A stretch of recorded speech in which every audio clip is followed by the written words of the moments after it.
मुखं करोति वाचालं पंगुं लंघायते गिरिं यत्कृपातमहं वन्दे श्रीगुरुं दीनतारिणम्। हरे कृष्ण। सॉन ग्रीन लाइट आहे चालू। श्रीमद भगवद गीता जशी आहे तशी, भाषांतर आणि तात्पर्य कृष्ण कृपा श्रीमूर्ती श्री श्रीमद AC भक्तिवेदांत स्वामी प्रभुपाद यांच्याद्वारे आपण वाचत आहोत अध्याय 18वा,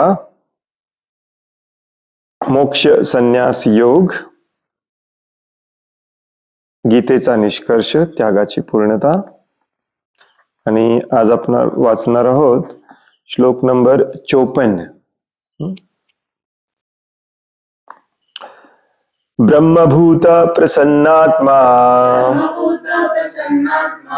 न शोचति न कांक्षति समः सर्वेषु भूतेषु मद्भक्तिं लभते पराम्। ब्रह्मभूत प्रसन्नात्मा न शोचति न कांक्षति समः सर्वेषु भूतेषु मद्भक्तिं लभते पराम्। ब्रह्मभूत प्रसन्नात्मा न शोचति न कांक्षति समः सर्वेषु भूतेषु मद्भक्तिं लभते पराम्।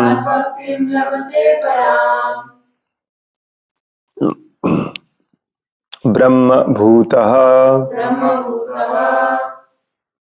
ब्रह्मभूत होऊन,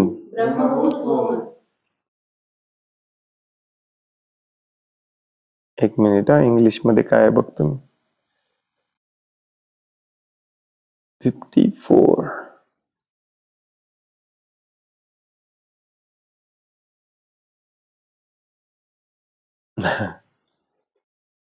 प्रभुपाद म्हणतात being one with the absolute, परम तत्वाशी एकरूप होऊन।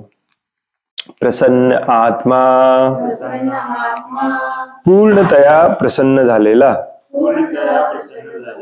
न कधीच नाही, शोचती शोक करतो, न कधीच नाही, कांक्षती आकांक्षा करतो, समः समभावाने युक्त झालेला, सर्वेषु सर्व, भूतेषु जीव, मद्भक्तिं माझी भक्तिमय सेवा, लभते प्राप्त करतो, पराम दिव्य।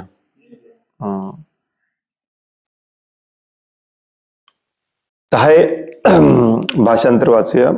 भाषांतर आणि तात्पर्य श्रील प्रभुपादांद्वारे। याप्रमाणे ब्रह्मभूत अवस्था प्राप्त झालेल्या मनुष्याला तात्काळ परब्रह्माचा साक्षात्कार होतो।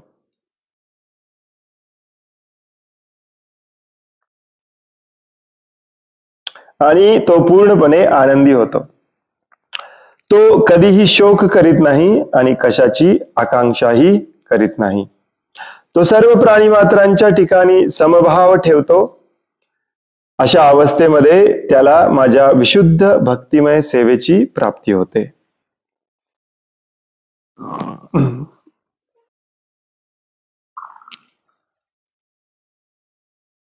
ज्यांच्याकडे भगवद्गीता आहे त्यांनी भक्तीच्या ऐवजी भक्तिमय सेवा सगळीकडे वाचायला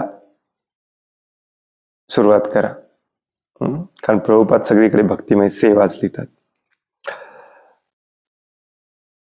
हा जो श्लोक आहे तो खूप फेमस श्लोक आहे। श्रील प्रभुपाद बऱ्याच त्यांच्या प्रवचनांमध्ये, भागवतम मध्ये बऱ्याच ठिकाणी हा श्लोकाचा संदर्भ देतात। बऱ्याच महत्वाच्या गोष्टी याच्यात सांगितलेल्या आहेत। काल परवाचे जे आपण श्लोक वाचले त्याचा जर संदर्भ घेतला तर आपल्या लक्षात येतं की भगवंत कर्माची विभागणी सांगून झाल्यानंतर सांगतात की जेव्हा पूर्णपणे फक्त आणि फक्त माझ्यासाठीच कर्म केलं जातं तेव्हा व्यक्ती परिपूर्ण होतो, त्याला परम सिद्धी प्राप्त होते, लाईफ परफेक्ट होतं. ते कसं होतं काल वाचलं आपण. वेगवेगळी लक्षणं सांगितली भगवंतांनी. लक्षणं म्हणण्यापेक्षा ज्या गोष्टी आपल्याला केल्या पाहिजेत, विकसित केल्या पाहिजेत त्या गोष्टी सांगितल्या.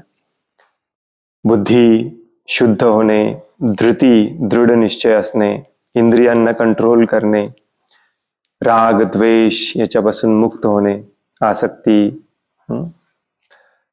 अहंकार, बल, गर्व, काम, क्रोध याच्यापासून मुक्त होणे. आणि मग अशा प्रकारे एखादा व्यक्ती पूर्णपणे भगवंतांसाठी काम करायला सुरू करू शकतो, भक्तिमय सेवेला सुरू करू शकतो. आणि त्या अवस्थेलाच ब्रह्मावस्था, ब्रह्मभूत अवस्था, परब्रह्मावस्था, परमसिद्धावस्था असे वेगवेगळे शब्द वापरले जातात. ब्रह्मभूत हा शब्द बऱ्याचदा वापरला जातो. ब्रह्मभूयाय कल्पते, ब्रह्मभूत. आणि आजचा हा जो श्लोक आहे त्याच्यामध्ये त्याचं सगळ्यात असा जो ब्रह्मभूत अवस्थेला पोहोचलेला असतो, ज्याने आपलं लाईफ परफेक्ट केलेलं असतं, परिपूर्ण सिद्धी प्राप्त केलेली असते, त्याचे 2 ठळक लक्षणं सांगितलेत.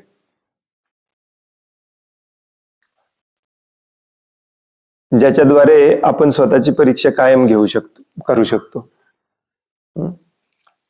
अगदी सिंपल आहे.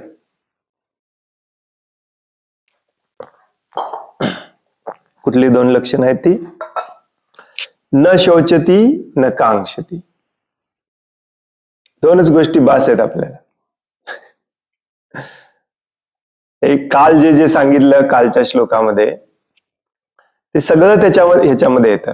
न शोचती न कांक्षती. या 2 गोष्टी तुम्ही करायला लागला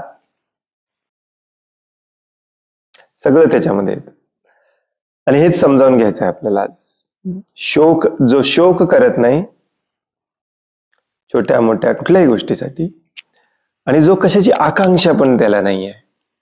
शोक हा जनरली घडून गेलेल्या गोष्टीसाठी करायचा असतो, आणि आकांक्षा ही पुढे काय पाहिजे याच्यासाठी करायचं असतं. ही पहिली गोष्ट. मी म्हटलं 3 गोष्टी सांगितल्या तर. दुसरी गोष्ट सांगितलेली आहे ती म्हणजे जी पुन्हा पुन्हा पुन्हा मी स्ट्रेस देऊन सांगतो, भगवान श्रीकृष्ण प्रत्येक अध्यायामध्ये एकदा तरी सांगतात, ती म्हणजे सर्व जीवांप्रती समभाव ठेवणारा असला पाहिजे. त्याच्याशिवाय आपण भक्त होऊच शकत नाही. इतका हा महत्वाचा मुद्दा आहे, म्हणून भगवंत रिपीट करतात, सम सर्वेषु भूतेषु. आणि तिसरा महत्वाचा मुद्दा या श्लोकामध्ये सांगितला आहे तो म्हणजे इथे भगवान श्रीकृष्ण हा बरेचसे श्लोक भगवद्गीतेतले वचन दिल्यासारखे आहेत. प्रॉमिस. भगवंत प्रॉमिस करतात, तुम्ही असं करा म्हणजे मी हे प्रॉमिस करतो. तर इथे भगवंत कशाचं प्रॉमिस करतात? अशा व्यक्तीला मी भक्तिमय सेवा देतो. बस. बाकीच्यांना पण भगवंत मदत करतात या स्टेजला येण्यासाठी. असं नाही की भगवंत टाकून देतात. भगवंत अगदी एका राक्षसाला देखील मदत करतात, परंतु भक्तिमय सेवा त्यालाच देतात जो या स्टेजला पोहोचलेला आहे. आणि म्हणून हा भगवद्गीतेचा निष्कर्ष आहे. इथून पुढे हे फायनल आहे. या स्टेजला पोहोचणे म्हणजे भक्तिमय सेवेला सुरुवात करणे, भक्ती प्राप्त करणे, भक्तिमय सेवा प्राप्त करणे.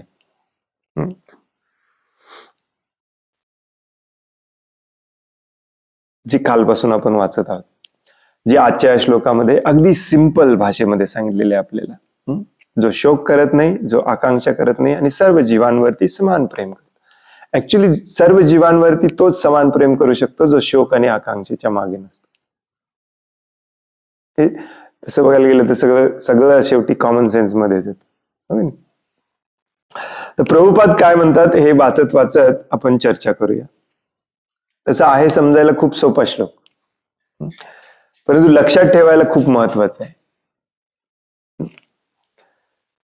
तात्पर्य, निर्विशेषवाद्यांसाठी ब्रह्मभूत अवस्थेची प्राप्ती करणे अर्थात ब्रह्मामध्ये विलीन होणे हेच परम लक्ष्य असते. परंतु साकारवाद्यांसाठी किंवा शुद्ध भक्तांसाठी विशुद्ध भक्तिमय सेवेमध्ये संलग्न होण्यासाठी अधिक प्रगती करावी लागते. याचा अर्थ आहे की जो विशुद्ध भक्तिमय सेवेमध्ये संलग्न झालेला आहे त्याने ब्रह्मभूत अवस्था अर्थात ब्रह्माशी एकरूप होण्याची अवस्था पूर्वीच प्राप्त केलेली आहे. ब्रह्माशी म्हणजे ब्रह्मदेवाशी नव्हे, भगवंतांचं जे ब्रह्म परमात्मा आणि भगवान असे तीन स्वरूप असतात त्यातल्या ब्रह्मस्वरूपाशी. ब्रह्माशी एकरूप झाल्याविना भगवत सेवा करता येत नाही. ब्रह्मस्तरावर सेवक आणि सेव्य यांच्यामध्ये भेद नसतो.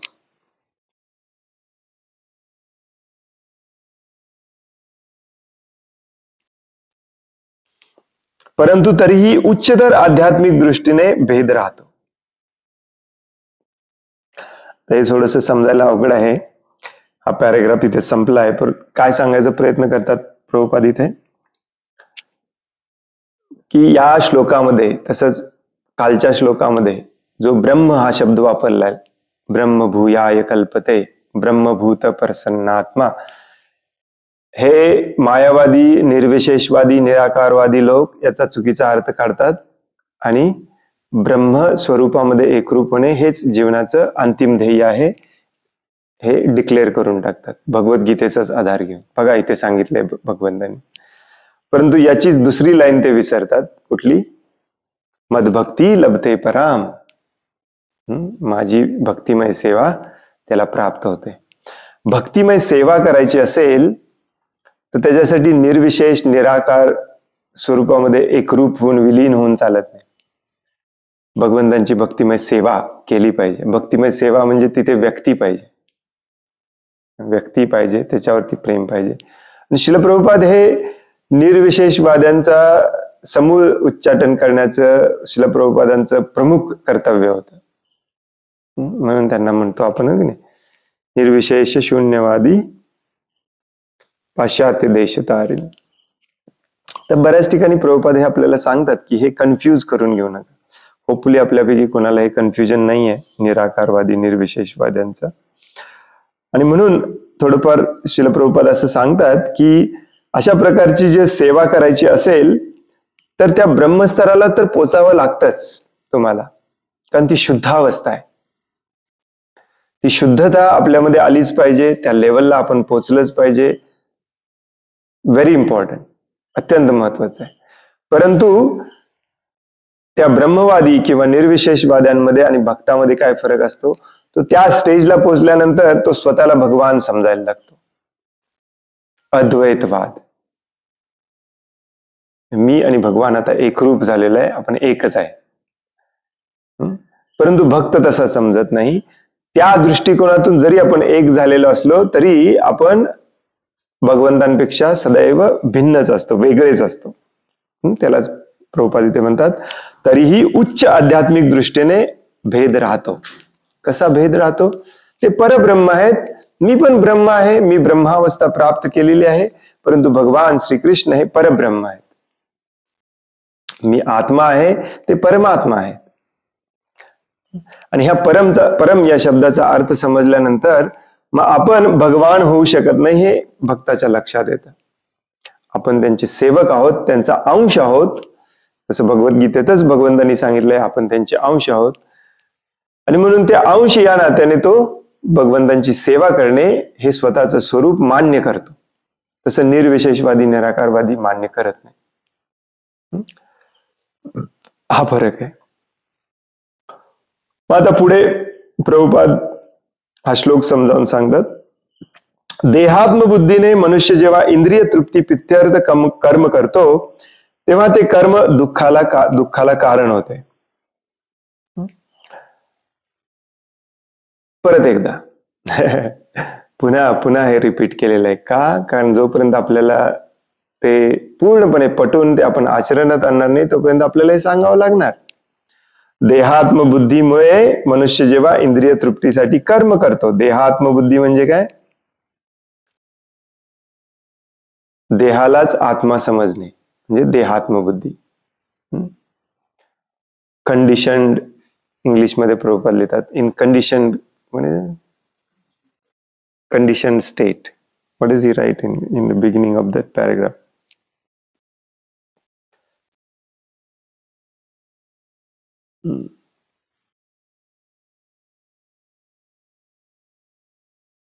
In the material concept of life, one when works for sense gratification, there is misery. But in the absolute world, when one is engaged in pure devotional service, there is no misery. Wow. वेगळंच भाषांतर करून टाकले.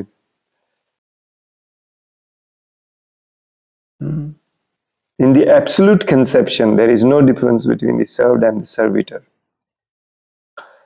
सेवा करणारा आणि सेवक. Anyway, देहात्मबुद्धीमध्ये मनुष्य जेव्हा इंद्रिय तृप्तीसाठी काम करतो, कारण तो समजतो की मी हे शरीरच आहे, त्यामुळे शरीरासाठीच मला काम केलं पाहिजे. मग शरीरासाठीच जेव्हा तो काम करतो तेव्हा ते जे काम असतं ते कामच त्याच्या दुःखाचं कारण असतं. परंतु आध्यात्मिक जगतामध्ये मनुष्य जेव्हा भक्तिमय सेवेमध्ये संलग्न होतो तेव्हा त्या दुःखाचा प्रश्नच उद्भवत नाही. दुःखाचा प्रश्न का उद्भवत नाही? कारण त्या सेवेतून त्याची कशाची आशाच नसते, हेतूच नसतो. ते फळ भगवंतांना अर्पण केलेलं असतं. कृष्ण भावनामयी भक्ताला शोक किंवा आकांक्षा करण्यासाठी कोणतीही गोष्ट नसते. आणि म्हणून तुम्ही इथे या भौतिक जगात राहून भगवंतांची सेवा करा किंवा आध्यात्मिक जगात जाऊन भगवंतांची सेवा करा, शोक करण्यासारखं काही नाहीच आहे आणि आकांक्षा करण्यासारखं काही नाहीच आहे. कारण जे कर्म करतोय तेच आपण भगवंतांसाठी करतो. हे थोडस कन्फ्युजिंग पण आहे ऍक्च्युली. कारण भगवंतांची सेवा करत असताना, श्रील प्रभुपादांची सेवा करत असताना कधी कधी आपल्याला शोक करावा लागतो, आकांक्षा करावी लागते. पण प्रभुपाद त्याला सांगतात हा आध्यात्मिक शोक असतो, आध्यात्मिक आकांक्षा असते. It's called spiritual lamentation. नसेल तर जो लॅमेंट करतो, जो शोक करतो, तो कधीच मुक्त होत नाही या भौतिक जगात. उदाहरणार्थ आपल्याला भगवंतांची, प्रभुपादांची काहीतरी सेवा करायची आहे, त्याचं टेन्शन असतं, उद्या काय होणार, उद्या आपल्याला कुठे जायचंय, काय करायचंय.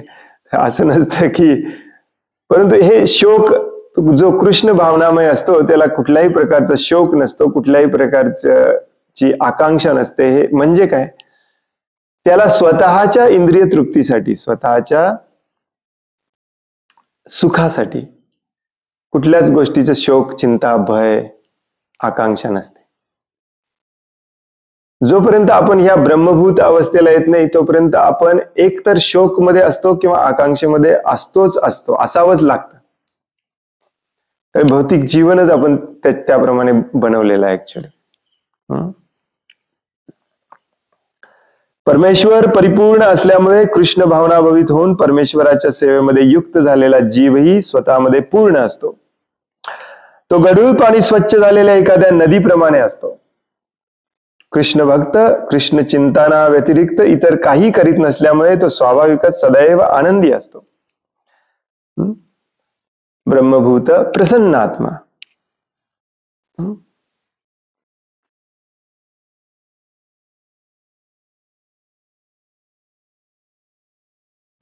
भगवंतांना परिपूर्ण म्हटलेलं आहे, कंप्लीट. कुठं म्हटलंय? ओम पूर्णमदम पूर्णमिदम पूर्णात् पूर्णमुदच्यते पूर्णस्य पूर्णमादाय पूर्णमेवावशिष्यते. खूप फेमस श्लोक आहे, हिंदू लोकांना पण पाठ आहे बऱ्याच फंक्शन मध्ये, बऱ्याच याच्या ठिकाणी स्टाईल मध्ये म्हटला जातो. याचा अर्थ बऱ्याच जणांना माहिती नाही. आपण ईशोपनिषदचा अभ्यास केला. भगवंत परिपूर्ण आहेत, कंप्लीट आणि परफेक्ट आहेत, त्याच्यामध्ये काही कमी नाहीये किंवा काही चुकीचं नाहीये. आणि भगवंत जे काही निर्माण करतात ते देखील परफेक्ट आणि कम्प्लीट असतं. त्यामुळे भगवंतांनी आपल्याला निर्माण केलंय, आपण देखील परफेक्ट आणि कम्प्लीट आहोत. हे जग भगवंतांनी निर्माण केले ते देखील परफेक्ट आणि कम्प्लीट आहे. पुढच्या त्याच्या वाक्यामध्ये सांगितलंय की आणि भगवंतांनी हे सगळं निर्माण स्वतःच्या ह्याच्यातून केलेलं असलं तरी जे भगवंत उरतात ते परफेक्ट आणि कम्प्लीटच असतात. इतके ते परफेक्ट आणि कम्प्लीट असतात. त्यामुळे आपण ऍक्च्युली विशेष करून जो भक्तिमय सेवेच्या या ब्रह्मभूत अवस्थेला येतो तो परफेक्ट आणि कम्प्लीट असायलाच पाहिजे. जे लोक रेकॉर्डिंग बघतात वाचतात त्यांनी बघितलं असेल की कालच्या आणि परवाच्या रेकॉर्डिंगचं मी युट्यूबवरती टायटल दिलेलं आहे की जीवन परफेक्ट कसं करायचं, जीवन परफेक्ट का केलं पाहिजे, जीवन परफेक्ट म्हणजे काय, हेच परफेक्शन आहे. परफेक्ट जीवनामध्ये आपल्याला दुःख नसलं पाहिजे, बरोबर आहे की एवढी तर व्याख्या सगळ्यांना पडते. दुःख असेल तर जे जीवन परफेक्ट कसं. परंतु या भौतिक जगामध्ये जोपर्यंत आपण भौतिक शोक आणि भौतिक आकांक्षेमध्ये आहोत तोपर्यंत दुःख चुकत नाही, म्हणून आपलं जीवन परफेक्ट होत नाही, परिपूर्ण पूर्णम.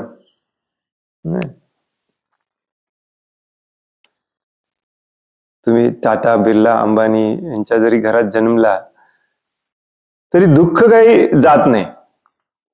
कितीही पैसा असो, कितीही विद्वत्ता असो, कितीही सौंदर्य असो, बल असो, काही असो, भौतिक जगातलं दुःख नाहीच होत नाही. हेच भौतिक जीवन आहे. तोच व्यक्ती आनंदी राहू शकतो जो पूर्णपणे भगवंतांमध्ये लीन आहे. भगवंतांव्यतिरिक्त इतर कोणत्याही गोष्टीचा तो चिंतनच करत नाही, विचारच करत नाही. स्वाभाविकताच त्यामुळे तो आनंदी असतो, नॅचरली. म्हणून त्याला या श्लोकामध्ये म्हटलेलं आहे प्रसन्न आत्मा.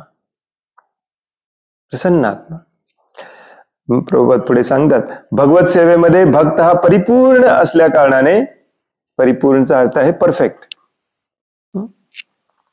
परफेक्टला ऍक्च्युली मराठीमध्ये शब्द मी पण खूप वेळा शोधला, सापडतच नाही. परिपूर्ण, त्यामुळे परिपूर्णच येते. तो कोणत्याही भौतिक हानीमुळे दुःखी होत नाही किंवा कोणत्याही भौतिक लाभाची आकांक्षा करीत नाही. भौतिक, त्याला विषय उपभोगाची मुळीच इच्छा नसते. या भौतिक जगातल्या कुठल्याही गोष्टीचा त्याला भोगच घ्यायचा नसतो. परवाच्या श्लोकामध्ये वापरला शब्द काय, काल पण मी शोधायचा प्रयत्न करत होतो. प्राकृत, भौतिक भोगांना तो तुच्छ लेखतो.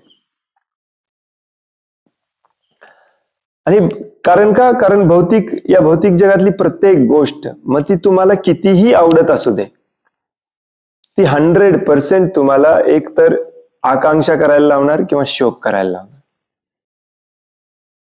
प्रभुपाद नेहमी आपल्या प्रवचनात उदाहरण देतात, जोपर्यंत आपले वडील आहेत तोपर्यंत आपण त्यांच्या सुखाची आकांक्षा करत असतो.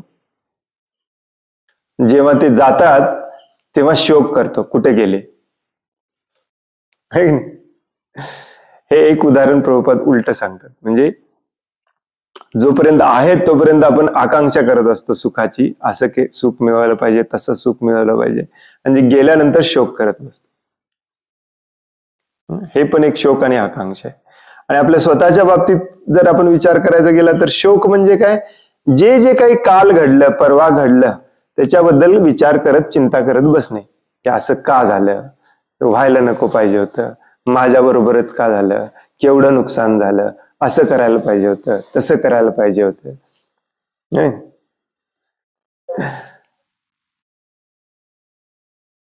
एखादा व्यक्ती म्हणू शकतो जर असा विचार केला नाही तर प्रभूजी आम्ही शिकणार कसं. जेव्हा स्वतःच्या इंद्रिय तृप्तीसाठी आपण ह्या सगळ्याचा भविष्यात काल काय घडलं याचा विचार करत राहतो ना, ते आपल्याला दुःखी बनवतं. परंतु भगवंतांच्या, शिल प्रभुपादांच्या सेवेसाठी आपल्याला काय करायचं असेल तर काल काय घडलं, भगवंतांची कृपा म्हणून आपण विसरतो आणि त्यातनं जे काही शिकायचं ते शिकून उद्याचं प्लॅनिंग करतो बस. कारण ते दुःख किंवा सुख दिलंच नसलं पाहिजे, कारण ते माझ्यासाठी नव्हतंच. आलं का लक्षात? ऑफकोर्स भगवंतांसाठी प्रभुपादांसाठी करत असताना देखील आपल्याला टेन्शन असतं, स्ट्रेस असतं, परंतु तो आध्यात्मिक टेन्शन स्ट्रेस असतो, श्रील प्रभुपाद सांगतात, आणि तो चांगला असतो. एक पुस्तक आम्ही प्रकाशित केलेलं आहे 2-4-5 वर्षापूर्वी. त्याचं नावच आम्ही दिलंय, what is that name? Srila Prabhupada spiritual lamentation, my spiritual lamentation. Prabhupada एका ठिकाणी हा शब्द वापरतात, माझा आध्यात्मिक शोक. प्रभुपादांचा काय शोक होता ऐकायचंय तुम्हाला? कोण गेस करू शकेल? प्रभुपाद पण शेवटच्या क्षणामध्ये शोक करत होते.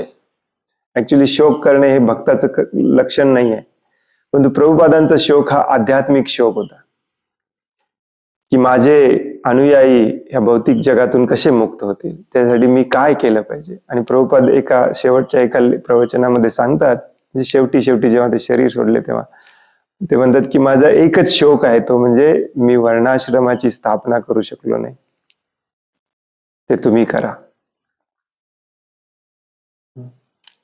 एवढं महत्वाचं आहे. तर या भौतिक जगामध्ये प्रत्येक गोष्टीसाठी आपण शोक करत असतो, आणि या शोकातूनच आकांक्षा निर्माण होते. काल गुलाबजामुन मिळालं नाही, उद्या मिळवायचं कसं,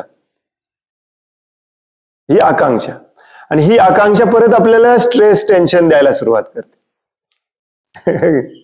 दोन्हीचं काम एकच आहे, तुम्हाला दुःखात ठेवणे. आणि मग असा व्यक्ती प्रसन्न राहू शकत नाही, प्रसन्न आत्मा होऊ शकत नाही. त्यामुळे प्रसन्न आत्मा एकच असतो, जो ना शोक करतो ना आकांक्षा करतो, जो भगवंतांनी जे सांगितलंय ते करतो. भगवंतांनी जे सांगितलंय त्याप्रमाणे करणे म्हणजेच मुक्त होणे. आणि भगवद्गीतेचा पूर्ण विषय तोच आहे. अर्जुनाला ते करायचं नव्हतं आणि भगवंत समजावून सांगतात आणि सांगतात की माझी इच्छा आहे, तू हे कर. अर्जुन म्हणतो जशी तुमची इच्छा तेच मी करणार.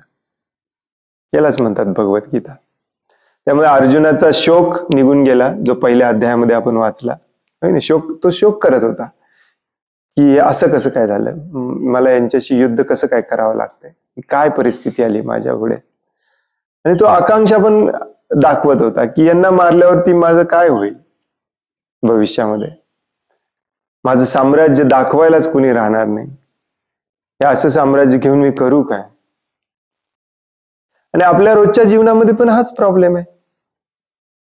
मी माझं करण्यामध्ये आपण या शोक आणि आकांक्षा ह्याच्यामध्येच असतो. आपण आपला दिवसभर प्रत्येक क्षण प्रत्येक वेळ आपण याच्यामध्येच घालवत असतो कंटिन्युअसली.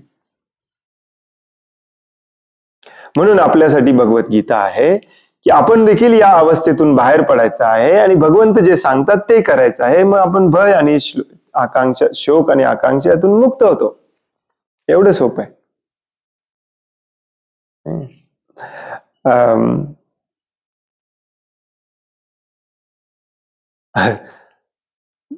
ते फेसबुक तुम्हाला हे देते ना, 2 वर्षापूर्वी तुम्ही टाकलेला आजच्या दिवशी काय म्हणतात मेमरीज, परत एकदा टाका. तर आज माझ्या ह्याच्यात काय आलं माहितीये, खूप महत्वाचं, मी शेअर पण केलं वाटतं. कोणीतरी प्रभुपादांनी सांगितलेलं नाही आहे, ते कोणीतरी दुसऱ्याने सांगितलं. खूप छान त्यांनी सांगितलेलं ऍक्च्युली की भगवद्गीता ही भगवंतांनी अर्जुनाला सांगितली आणि ती ऐकल्यामुळे संजयने धृतराष्ट्राला सांगितली. अर्जुनाने मान्य केलं भगवंतांना गुरु म्हणून, भगवान म्हणून, आणि वचन दिलं की मी तुम्ही सांगाल तसं करतो, म्हणून तो भक्त झाला. संजयने कोणाला सांगितली? धृतराष्ट्राला सांगितली. आणि धृतराष्ट्राने पूर्ण भगवद्गीता ऐकून देखील त्याच्या डोक्यामध्ये काही गेलं नाही, त्याने मान्य केलं नाही. त्यामुळे तो इतिहासामध्ये धृतराष्ट्र म्हणून फेमस झाला आणि अर्जुन म्हणून फेमस झाला. अर्जुन का फेमस झाला? कारण अर्जुन भगवंतांचा भक्त झाला, शुद्ध भक्त झाला. भगवद्गीता वाचवल्यानंतर भगवद्गीतेचा हा एकच अर्थ आहे की भगवंत जे सांगतात ते आपण केलं पाहिजे. त्याच्यातून दुसरं काही अर्थ निघत नाही. मग आपण दुःखमुक्त होतो, प्रसन्न होतो, कारण आपल्याला शोक आणि आकांक्षाच राहत नाही. कारण आपण स्वतःसाठी काही करतच नाही, सदैव भगवंतांसाठीच करतो.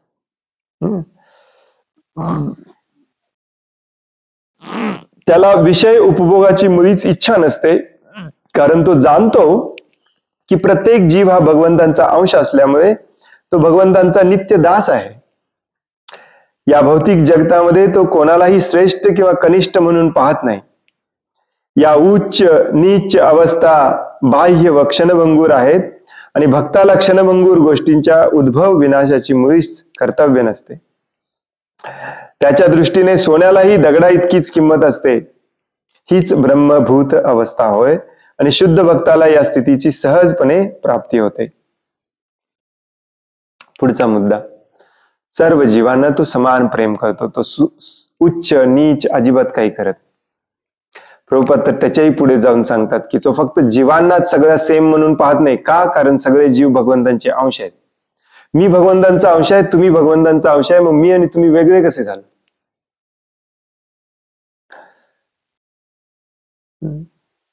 तुम्ही माझे, हा माझा आणि हा परका, असं कसं काय झालं? अर्जुन पण म्हणत होता, मी हे सगळे माझे आहेत, यांना मी कसं मारू? भगवंत सांगतात की तुझे असली तरी धर्माच्या विरुद्ध आहेत, त्यांना मारलंच पाहिजे. आणि जे धार्मिक आहेत ते तुझे आहेत. आणि ऍक्च्युली तसं बघायला गेलं तर सगळेच तुझे आहेत. भगवंत सांगतात स्वजनम, कारण सगळे भगवंतांचे पुत्र आहेत. भगवंत सांगतात मी सगळ्यांचा पिता आहे, अहम बीज प्रदापिता. सगळे जर पुत्र असतील तर आपण सगळे एकमेकांशी संबंधित आहोत. आपणच फक्त नाही, झाड झुडप, नद्या नाले, किडे मकोडे, पक्षी, प्राणी सगळे भगवंतांचे अंश आहेत. त्यामुळे सगळ्यांना आपण समान दृष्टीने पाहायला शिकलं पाहिजे. कुणी उच्च नाही, कुणी नीच नाही. म्हणायला खूप सोपं आहे की नाही? जसं भगवान कपिल देव सांगतात आपल्या आईला की जो कोणी स्वतःच्या पोटामध्ये आणि दुसऱ्याच्या पोटामध्ये फरक करतो तो माझा भक्त कधी होऊच शकत नाही. आता कुणीही असू दे, शेजारचा कुणी असू दे, रस्त्यावरचा कुणी असू दे किंवा कुत्रा असू दे, सेम सगळ्यांवरती प्रेम करायला आपल्याला आलं पाहिजे, समान प्रेम करायला आलं पाहिजे, मग आपण भक्त होतो. आणि प्रभुपाद तर त्याच्याही पुढे जाऊन हीच कन्सेप्ट सगळ्या गोष्टीबद्दल सांगतात. आपल्यासाठी उच्च नीच असं काहीच नाही. आणि हे भगवंतांनीच ऍक्च्युली मागच्या एका अध्यायामध्ये सांगितलंय की भक्तासाठी दगड, वाळू, सोनं सगळं सेम असतं. कारण त्याला भौतिक गोष्टीमध्ये इंटरेस्टच नाही. सगळं सेम. समज सर्वेषु भूतेषु, आता भूताच्याही पलीकडे गेले ऍक्च्युली. भूतेषु म्हणजे जीवांप्रती, सर्व जीवांप्रती. आणि याचा आणि शोक आणि आकांक्षेचा संबंध कसा आहे?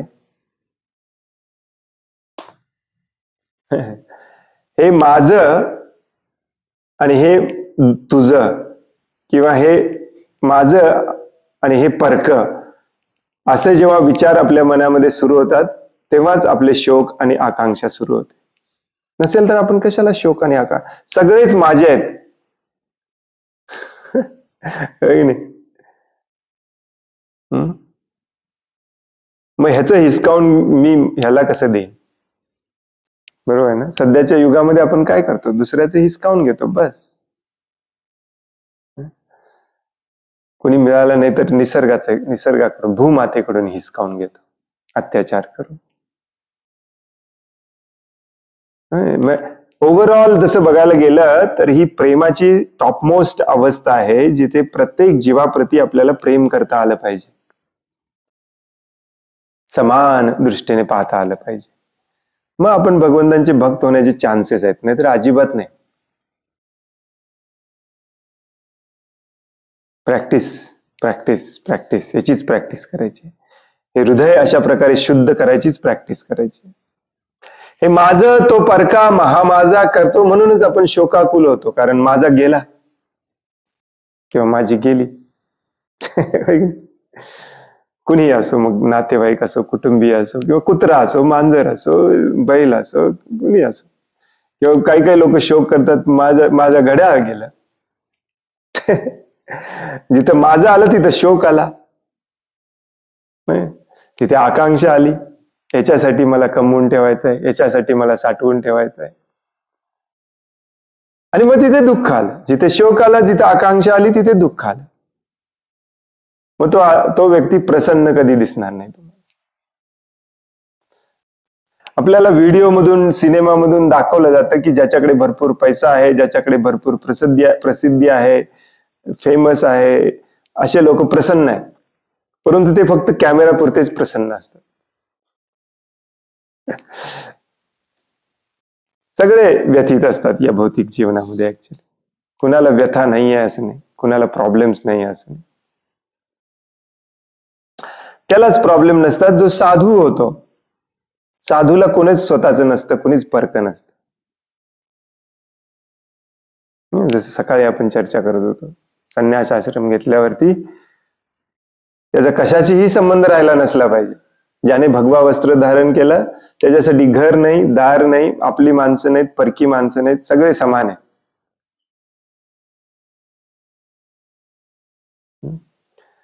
मग अशा अवस्थेमध्ये तो आत्माराम होतो. त्याला ना शोक आहे, ना चिंता आहे, ना भय आहे, ना इच्छा आहे, ना द्वेष आहे. आणि म्हणूनच त्याला प्रसन्न आत्मा म्हटलेलं आहे. आणि असं सुख कोणाला नकोय? कोणाकोणाला पाहिजे? ब्रह्मभूत अवस्था कोणाकोणाला पाहिजे? ज्या अवस्थेमध्ये तुम्हाला ना शोक आहे, ना चिंता आहे, ना काळजी आहे, ना भय आहे, ना आकांक्षा आहे, सदैव भगवंतांच्या सेवेमध्ये रममान प्रसन्न आत्मा कोणाला व्हायचे? निदान या भौतिक जगाला वैतागून तरी हो म्हणा. हो की नाही? हीच आनंदी अवस्था आहे. आणि यालाच दिव्य आनंद म्हटलेला आहे. या भौतिक जगामध्ये असा आनंद आपण अनुभव देखील करू शकत नाही, म्हणून याला दिव्य आनंद म्हटलं जातं. दिव्य आनंद म्हणजे काय? या जगाच्या पलीकडचा आनंद. अशा अवस्थेमध्ये परब्रह्माशी एकरूप होऊन स्वतःचे स्वरूप त्यामध्ये विलीन करण्याची संकल्पना ही नरकतुल्य बनते. स्वर्गलोकाची प्राप्ती करण्याची कल्पना भ्रामक वाटते आणि इंद्रिये ही दात नसलेल्या सर्पाप्रमाणे बनतात. हे जे तीन गोष्टी इथे सांगितले आहेत, या तीन गोष्टींमध्ये आपण सुख मानत असतो. एकदम तुच्छ लेवलची, खालच्या लेवलची सुखाची कल्पना म्हणजे इंद्रियांच्या सुखाची कल्पना. जिभेचे चोचले, डोळ्याचे चोचले.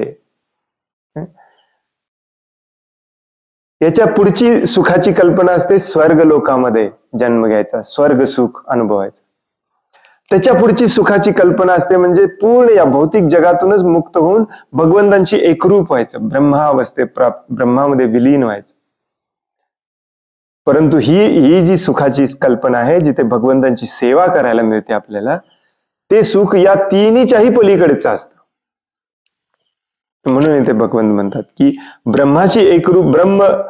परब्रह्माशी एकरूप होऊन त्यामध्ये विलीन व्हायची संकल्पना नरकतुल्य वाटायला लागते. इतकं हे सुख भयानक आहे. प्रसन्न आत्मा, दिव्य आनंद, परमानंद.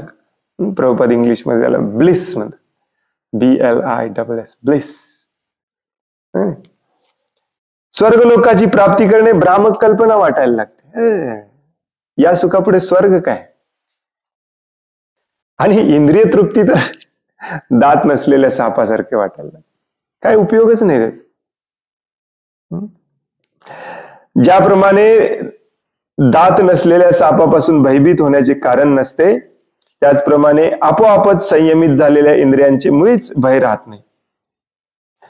या अवस्थेमध्ये तुम्हाला इंद्रियांना कंट्रोल करायला लागत नाही. इंद्रिय आपोआप भगवंतांच्या सेवेमध्येच असतात 24 तास. तुम्हाला ते भेटणार पण नाहीत. त्यामुळे त्यांना कंट्रोल करायचा संबंधच नाही.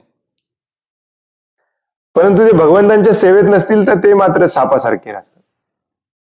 कायम त्रास देत असतात, कायम त्रास देतात. हे पाहिजे, ते पाहिजे, इथे जायचंय, तिथे जायचंय, हे बघायचं, ते बघायचं, हे खायचं, ते खायचं.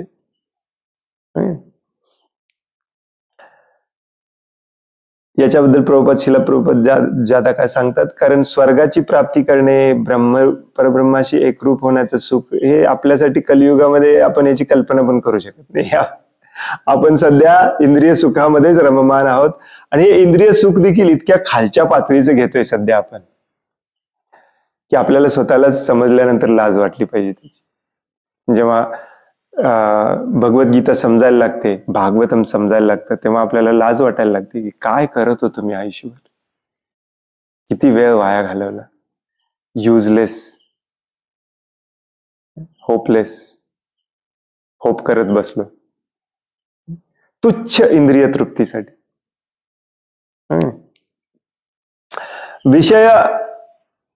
विषयासक्तीने ग्रासलेल्या व्यक्तीसाठी हे जग दुःखमय असते, कारण हे विषय सगळे टेम्पररी आहेत. त्या विषयामध्ये आपण इंटरेस्ट घेतला की आपलं जीवन टेम्पररी होतं. टेम्पररी जीवन हे दुःखाचं कारण 100% असणार. परंतु भक्तासाठी हेच जग वैकुंठासारखे आहे. प्रभुपाद बऱ्याचदा ही गोष्ट सांगतात. ऍक्च्युली जेव्हा आपण या ब्रह्मभूत अवस्थेला पोहोचतो तेव्हा हे शरीर पण सोडायची काही गरज नाही. आपण इथे असताना हे आनंद घेऊ शकतो. शरीराला काय व्हायचं ते होऊ दे, आपण आत्माराम होतो. परंतु जो विषय सुखाच्या मागे लागलेला आहे, जो इंद्रिय तृप्तीच्या मागे लागलेला आहे, त्याच्यासाठी मात्र हे जग म्हणजे दुःखाचंच कारण असतं. दुःखाचं कारण काय? शोचती कांक्षती, शोक करणे, आकांक्षा करणे. भौतिक सृष्टीतील सर्वोच्च व्यक्ती ही भक्ताच्या दृष्टीने एखाद्या मुंगीप्रमाणेच असते, म्हणजे ब्रह्माजींचं स्थान. अशी अवस्था कलियुगामध्ये विशुद्ध भक्तिमय सेवेचे प्रचार करणाऱ्या भगवान श्री चैतन्य महाप्रभू यांच्या कृपेने प्राप्त होऊ शकते. शेवटचा मुद्दा, मदभक्ती लभते पराम. अशा व्यक्तीलाच माझी भक्तिमय सेवा मिळते, माझी भक्ती मिळते. भगवान श्रीकृष्ण आता या भगवद्गीतेच्या या सेक्शन मध्ये सगळं काही फायनल सांगणार आहे. याच्यावरती आक्षेप घेण्यासारखं काही नाही. अशा व्यक्तीलाच माझी भक्ती मिळते, जो सर्व जीवांप्रती समभावाने पाहतो, जो शोक करत नाही, जो आकांक्षा करत नाही, जो प्रसन्न आत्मा असतो, ब्रह्मभूत अवस्था प्राप्त केलेला असतो. अशा व्यक्तीलाच मी माझी भक्ती प्रदान करतो, माझी भक्तिमय सेवा देतो. कोणाकोणाला व्हायचंय भक्त, ब्रह्मभूत कोणाकोणाला व्हायचंय? का व्हायचंय?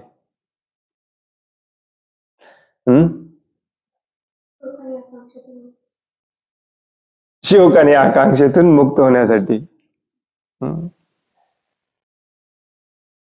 त्याहीपेक्षा उच्च उद्देश असला पाहिजे आपला, तो म्हणजे भगवंतांची भक्तिमय सेवा प्राप्त करण्यासाठी.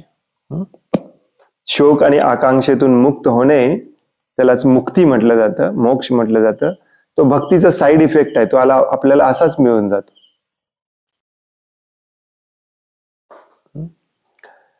भगवंतांची भक्तिमय सेवा प्राप्त करणे हे बऱ्याचदा आपण म्हणतो जीवनाचा उद्देश काय आहे, सगळे भक्तला हात वर करतात, भक्ती प्राप्त करणे, भगवत प्रेम प्राप्त करणे. फॉर्म्युला इथे दिलेला आहे. भगवान श्रीकृष्ण स्वतः सांगतात, यालाच मी भक्ती देतो, बाकी कुणाला देत नाही. होपफुली आपण सगळे या भगवद्गीतेच्या क्लासला आलेले सगळे या उद्देशाने आलेत की भगवंतांची भक्तिमय सेवा आपल्याला एक दिवस प्राप्त करायची आहे. हे भगवद्गीतेचं निष्कर्ष आहे.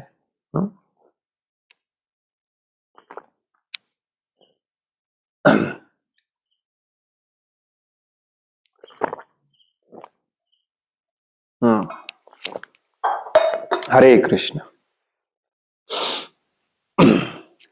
कोणाला काही प्रश्न आहे, काही सांगायचं आहे? हरे कृष्ण प्रभू, दंडवत प्रणाम. हरे कृष्ण, दंडवत प्रणाम. आता प्रभुपादांनी सांगितलं तुम्ही त्यांना वर्णाश्रम स्थापना करता आली नाही, त्याच्याबद्दल सांगतो. ती वर्णाश्रमाची स्थापना समाजामध्ये का भक्त समुदायामध्ये? जरा क्लॅरिटी. कुठलीही गोष्ट भक्तीमध्ये स्वतः पहिला करायची असते, मग दुसऱ्यांना सांगायची असते. त्यामुळे ऑब्व्हियसली पहिल्या स्वतःमध्ये.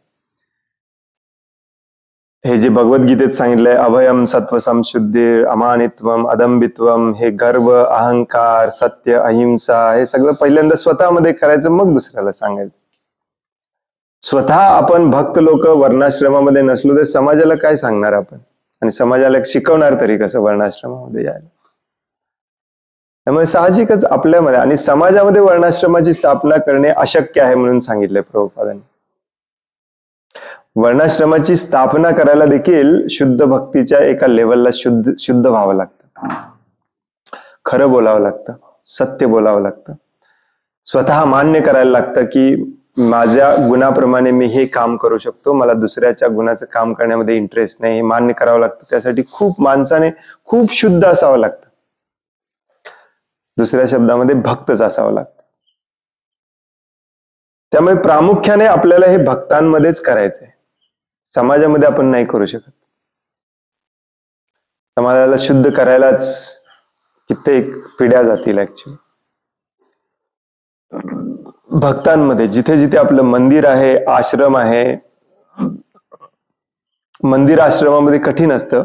मंदिर आणि आश्रमामध्ये ब्राह्मण आणि क्षत्रियच असले पाहिजेत मोस्टली, परंतु सगळे ब्राह्मण क्षत्रिय असू शकत नाहीत. समाजामध्ये 1% कमी ब्राह्मण असतात ऍक्च्युली. हा संपूर्ण गावामध्ये एखादा असतो, तसंच एखादाच क्षत्रिय असतो. त्यामुळे आपल्याला हे आपल्या भक्तांमध्ये करायचं आहे. जिथे आपण आता बघतो की नाही, मंदिराच्या आजूबाजूला शेकडो हजारो भक्त कोंबलेत असे अपार्टमेंट घेऊन. सगळ्यांना वाटतं मंदिराच्या बाजूला अपार्टमेंट घेतली की आपली भक्ती खूप स्ट्रॉंग होते. हे सगळे भक्त करतात काय? मला वाटते पुण्याच्या मंदिराच्या शेजारी तर एक 4-5 हजार तर आरामात असतील भक्त आजूबाजूला राहणारे, अगदी लागून मंदिराला लागून. 4-5 हजार भक्त एका ठिकाणी आहेत आणि तिथे वर्णाश्रम नाही, म्हणजे हा खूप मोठा ब्लंडर आहे ऍक्च्युली. आणि वर्णसंकरामध्ये भक्ती कधीच होत नाही, कधीच होत नाही. जे काही करतोय ते आपण फक्त प्रयत्न करतोय, आणि किती अनादी अनंत काल प्रयत्न करणार माहिती नाही. प्रभुपाद सांगतात जोपर्यंत वर्णाश्रम नाही तोपर्यंत तुम्ही भक्तीमध्ये पुढेच जाऊ शकत नाही. आपल्या भक्तांमध्ये हे पहिल्यांदा केलं पाहिजे, आणि हे करायचं असेल तर त्याला शहरात राहूनच चालतच नाही ऍक्च्युली. शेती असावीच लागते, शेतीवर आधारितच भक्तांचा समुदाय करावा लागतो. हे सगळे 4-5 जे भरलेत हे सगळेच्या सगळे शूद्र आहेत आणि शूद्राचंच काम करतायत. कुठल्या तरी कंपनीत नोकरी करतायत, सॉफ्टवेअर इंजिनियर आहे, कोणी मेकॅनिकल इंजिनियर आहे, कोणी ह्याची चाकरी करतो, कोणी त्याची नोकरी करतो, हे चालू आहे. आणि हे नोकरी चाकरी सगळी शुद्धावस्थेमध्ये पण नाही, हे सगळे उग्र कर्म आहेत, पाप कर्म आहेत, भयानक पाप कर्म आहेत. नुसते साधे सुधे पाप कर्म नाहीत, भयानक पाप कर्म आहेत. समाजाच्या प्रती आपण पाप कर्म करतो हे सगळ्या नोकऱ्या करून, आपल्या मुलांना असल्या वातावरणामध्ये वाढवून आपल्या मुलांच्या प्रती आपण पाप कर्म करतो. याच्यातून बाहेर पडायचं असेल तर वर्णाश्रमामध्ये यावंच लागतं, म्हणून ही प्रभुपादांची इच्छा होती. त्यामुळे भक्ता हे प्रभुपादांचं हे सॉलिड प्लॅन आहे ऍक्च्युली. असा समुदाय निर्माण करायचा, तिथे वर्णाश्रम असेल, ब्राह्मण मार्गदर्शन देतील, क्षत्रिय रक्षण करतील, वैश्य दूध आणि धनधान्य उत्पन्न करतील, शूद्र सेवा करतील. अशा प्रकारे गुण्या गोविंदाने आपले सगळे भक्त राहतील. आणि तुम्हाला आश्चर्य वाटेल ऐकून, प्रभुपादांनी हा प्लॅन शेवटी नाही सांगितला. हा प्लॅन प्रभुपादांनी अमेरिकेला जाण्यापूर्वी इंडियातच बनवलेला हा प्लॅन. आपल्या बऱ्याच भक्तांनाही माहिती नाही. भारतात असतानाच त्यांनी हा प्लॅन लिहून ठेवलेला, नुसता बनवलेला नाही, लिहून ठेवलेला. तुम्हाला पाहिजे असेल तर मी तुम्हाला पाठवतो. त्याचं नाव आहे गीतानागरी एसे, गीतानागरी निबंध म्हणून. दुर्दैवाने आपल्याला असं वाटतं की प्रभुपादांचं हे कामच नाही, प्रभुपादांनी कधी सांगितलंच नाही. आणि सगळ्यात वाईट अवस्था ही आहे की बऱ्याच भक्तांना वाटतं की प्रभुपादांनी वर्णाश्रम बाहेरच्या लोकांना सांगितलंय, आपल्यासाठी नाही, आपण सगळे वैष्णव आहे.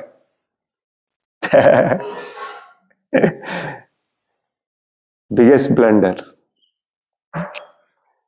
याच्यासाठी एकच वाक्य भास आहे प्रभुपादांचं. एका ठिकाणी प्रभुपाद म्हणतात, वैष्णव होणे एवढं सोपं नाही, वैष्णव होण्यासाठी पहिल्यांदा वर्णाश्रमाची स्थापना करावी लागते. प्रभुपादांचं वाक्य. त्याशिवाय वैष्णव आपण होऊच शकत नाही.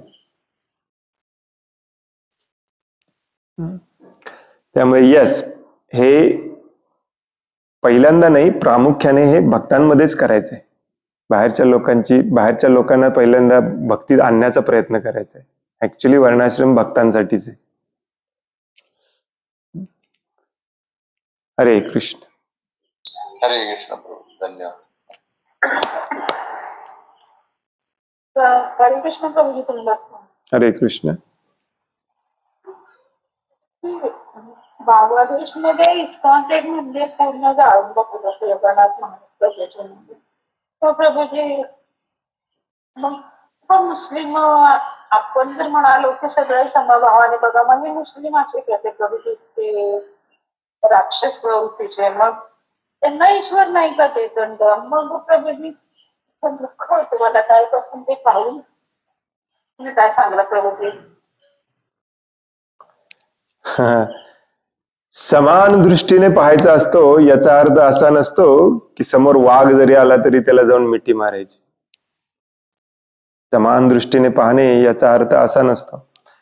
मग नसेल तर मग भगवंतांनी अर्जुनाला युद्ध करायलाच सांगितलं नसतं. तुला समदृष्टीने सगळ्यांना पाहायचं आहे, सोडून दे सगळं, चल घरी. समदृष्टीने पाहणे याचा अर्थ असतो की सगळे भगवंतांचे अंश आहेत या दृष्टीने पाहणे. त्यातला कुणी पाप करत आहे, कुणी चांगल्या मार्गावरती आहे, परंतु सगळे भगवंतांचे अंश आहेत. त्यामुळे माझं त्यांच्या प्रती वागणं हे भगवंतांचा अंश म्हणूनच असलं पाहिजे. मी त्यांचा द्वेष करू शकत नाही. दुर्योधनाचा द्वेष करायला सांगितलं नाही भगवंतांनी अर्जुनाला कुठेच. संपूर्ण भगवद्गीतेमध्ये तुम्हाला सापडेल की दुर्योधनाचा द्वेष करायला कुठेच सांगितला नाही भगवंतांनी. परंतु दुर्योधनाला मारायला सांगितलं, कारण दुर्योधनाला मारणे हीच दुर्योधनावर एक प्रकारची कृपा असते. जो अशा प्रकारचा आसुरी प्रवृत्तीचा, राक्षसी प्रवृत्तीचा, दुष्ट अधर्माच्या मार्गावरती असतो, त्याला मारणे, त्याचं शरीर थांबवणे ही त्याच्यावर केलेली दया असते. कारण ते जर थांबवलं नाही तर तो त्या शरीरामध्ये अजून पाप कर्म करत जातो. त्यामुळे हे देखील समभावच असतं, त्याच्यावरती केलेली कृपाच असते. दुर्योधनाला शेवटी भगवंत सांगतात देखील.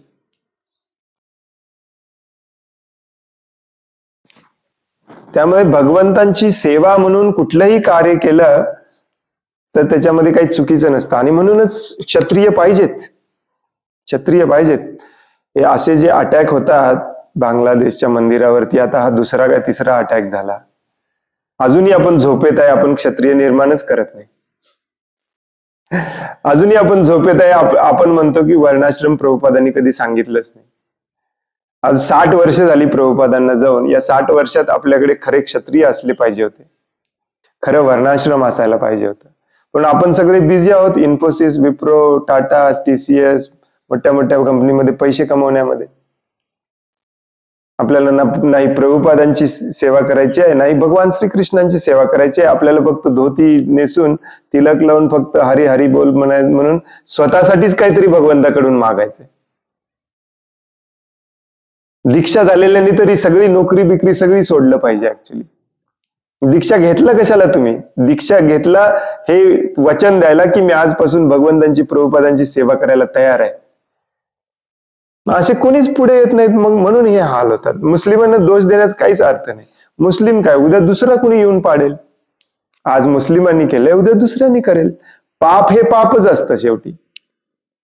दोष मुस्लिमांना देतो आपण आज, कारण ते प्रामुख्याने दिसून येतं बस. भगवंत सांगतात की दोष त्या माणसाला देऊ नका, दोष त्याच्या कृतीला द्या आणि त्याला दंड द्या.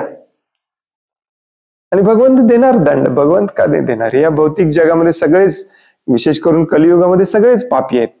आपल्या सगळ्यांना दंड मिळणार आहे. प्रभुपादांनी जसे आदेश दिले त्या आदेशाप्रमाणे अगदी कट टू कट, न इकडे तिकडे हलता आपण जर आजपर्यंत सगळं केलं असतं तर ही आज अवस्था झाली नसती. हे आचार्यांच्या आदेशांचे उल्लंघन केल्याचे हे परिणाम आहे. दुसऱ्याला दोष देण्यात काही अर्थ नसतो याच्यामध्ये.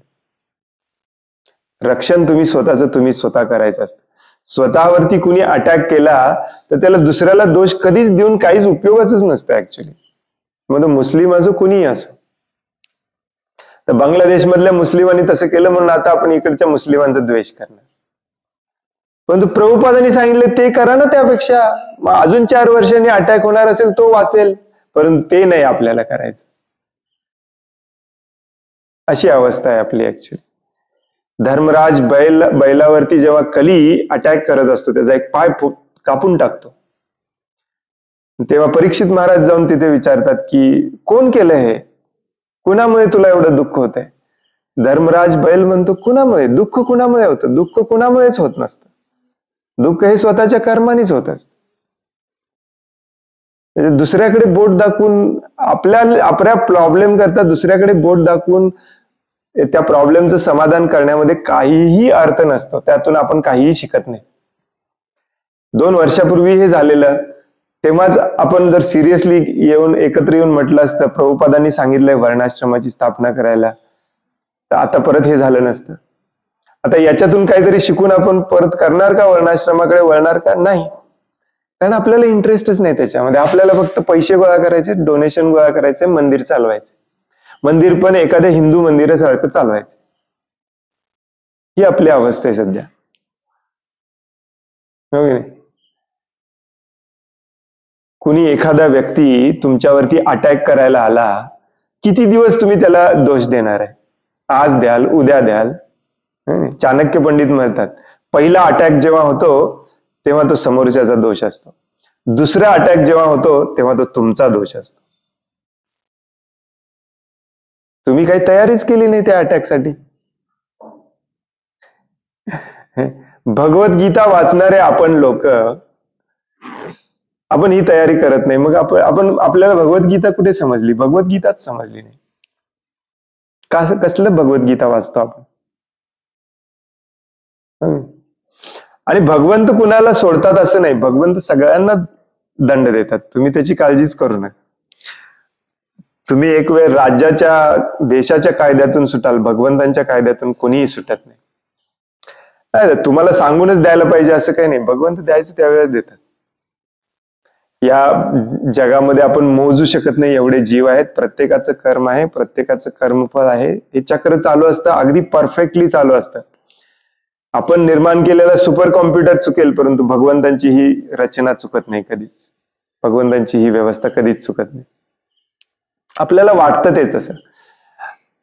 दुर्योधन इतका पापी होता, कुणालाच का वाटलं नाही दुर्योधनला थांबवावं?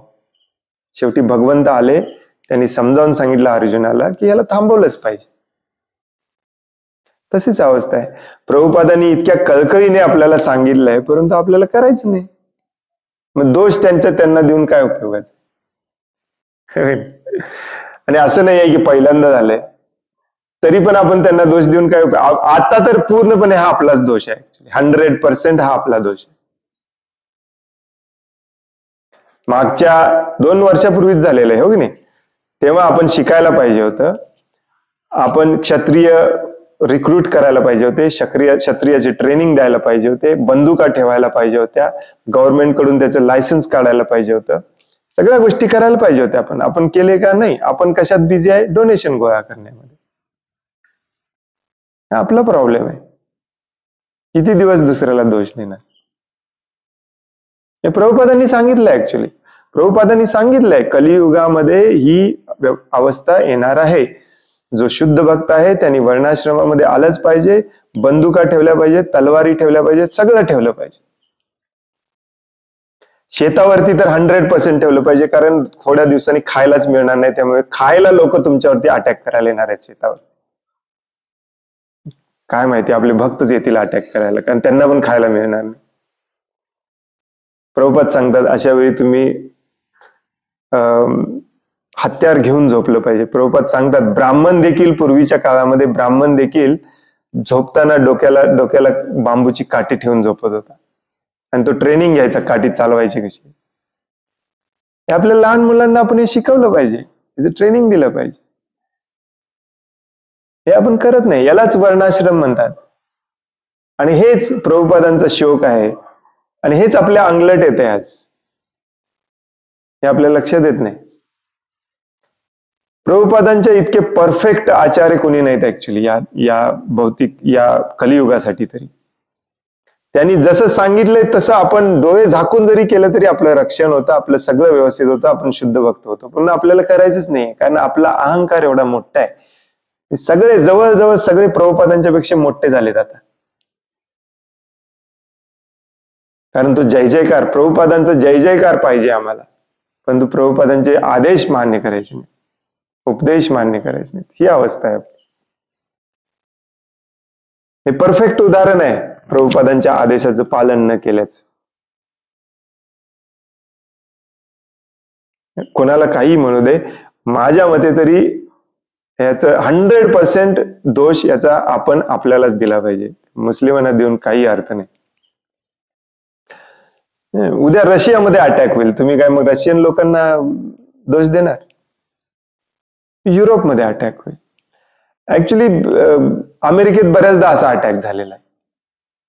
मायापूरमध्ये तिथल्या लोकल बेंगाली लोकांनी अटॅक केलेला आहे. मायापूरचं मंदिर कितीतरी वेळा लुटलेलं आहे. भारतामध्ये सगळीकडे चालू आहे.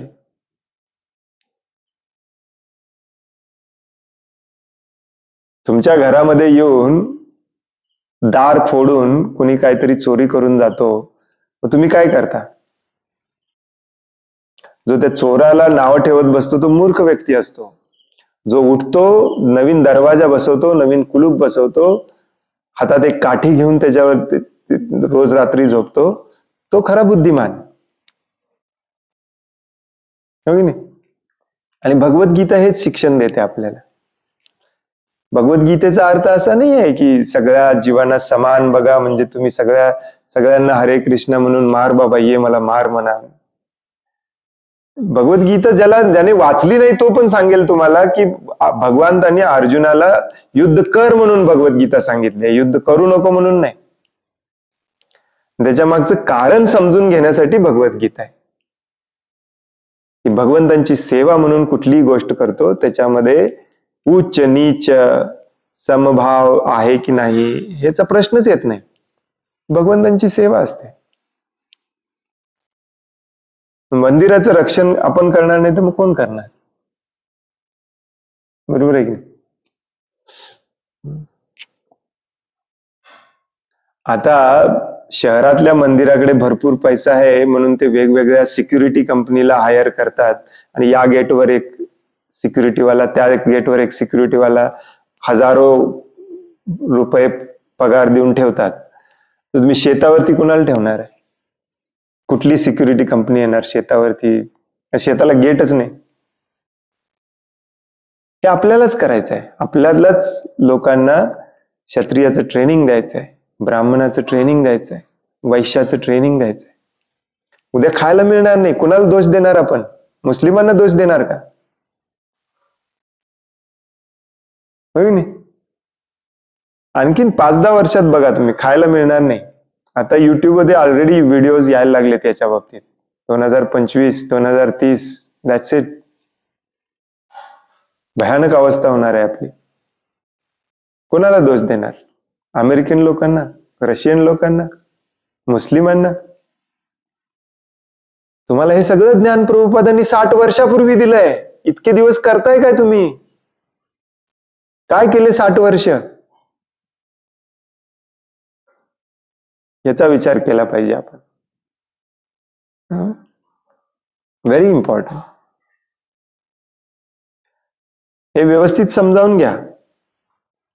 प्रभुपादच उदाहरण देतात. हे वाघ समोर आला, मला समज सर्वेषु भूतेषु सांगितले म्हणून वाघाजवळ जाऊन दंडवत प्रणाम करायचं नाही आपण. त्यातला आत्मा हा भगवंतांचा अंश आहे. त्यामध्ये देखील भगवंत स्वतः परमात्मा म्हणून बसलेले आहेत. परंतु या भौतिक जगामध्ये तो वाघ आहे, मी मनुष्य आहे, मला सावधान राहिलंच पाहिजे. तुम्ही स्त्री आहात, मी पुरुष आहे, आपली दोघांची कामं वेगळी आहेत. तुम्ही ब्राह्मण आहात, मी क्षत्रिय आहे, तुम्ही वैश्य आहात, तुम्ही शूद्र आहात, आपली प्रत्येकाची कामं वेगळी आहेत.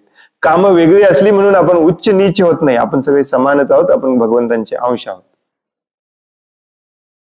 आलं का लक्षात? हा भाव असला पाहिजे. हरे कृष्ण.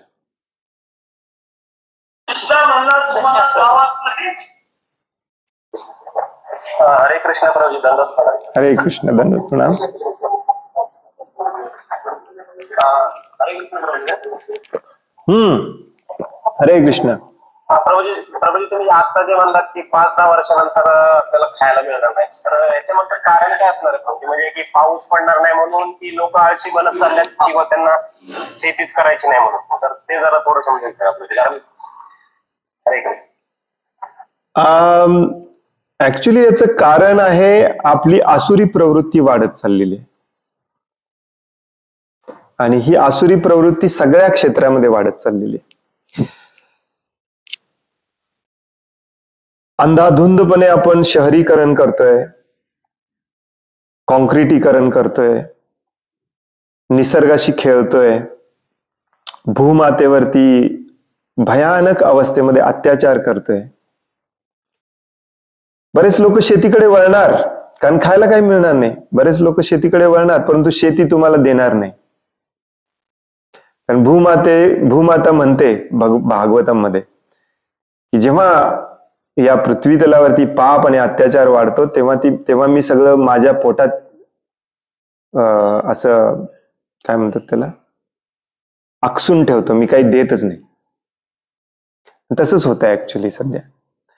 याचं एक कारण नाहीये, याची हजारो कारण आहेत, आणि या हजारो कारणामध्ये मागे आपल्या सगळ्यांची आसुरी प्रवृत्ती. मी आज एक डॉक्युमेंटरी बघत होतो. वर्ल्ड इकॉनॉमिक फोरम म्हणून एक जगातल्या सगळ्यात श्रीमंत लोकांची एक संस्था आहे. त्या संस्थेमध्ये उघड याची चर्चा केली जाते की हे जग संपवायचं कसं,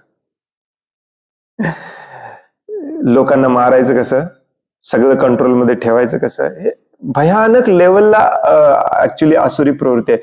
आपण नरेंद्र मोदींना नाव ठेवतो, ऍक्च्युली नरेंद्र मोदीच्या पण काही हातात नाही, त्यांच्याही वरती बॉस आहेत.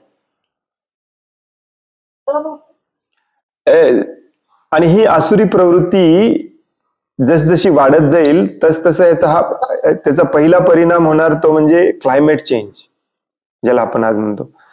मराठीत काय म्हणतात क्लायमेट चेंजला, हिंदीमध्ये काहीतरी मी शब्द परवा ऐकलेला, जलवायू. हे जलवायूचं हे जे चक्र असतं हे पहिल्यांदा बिघडणार.